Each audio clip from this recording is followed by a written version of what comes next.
நம்ம இந்தியா பிரிட்டிஷ்காரங்கிட்ட இருந்து சுதந்திரம் வாங்கி 78 வருஷம் ஆச்சு நாளைக்கோட. பட் இந்த சொசைட்டியில் பொண்ணுங்களை ஒரு பொருளாக மட்டுமே பார்க்குற காம கொடூரனுங்கிட்ட இருந்து எப்போ சுதந்திரம் வாங்க போகுதுன்னு தெரியலங்க.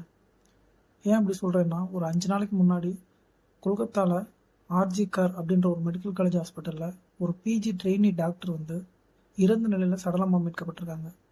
அது ஃபர்தராக இன்வெஸ்டிகேஷன் பண்ணி பார்க்குறப்ப தான் அங்கே கூடவே சிவிக் வாலண்டியராக ஒர்க் பண்ணிக்கிட்டு இருந்த சஞ்சய் ராய் அப்படிங்கிற ஒரு நபர் தான் அந்த பெண் டாக்டரை கற்பழித்து கொடூரமான முறையில் கொலை பண்ணியிருக்கான் அப்படிங்கிறது தெரிய வந்திருக்கு.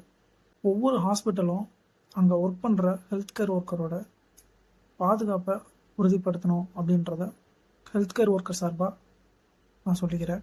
ஹெல்த் கேர் ஒர்க்கர் ஆகிய நம்மளும் நம்மளோட பாதுகாப்பை உறுதிப்படுத்திக்கணும் அப்படிங்கிறதையும் நான் கேட்டுக்கிறேன். ஏன்னா நம்ம உயிரோடு இருந்தால் தான் 4 பேர் உயிரை நம்ம காப்பாற்ற முடியும். So be careful guys.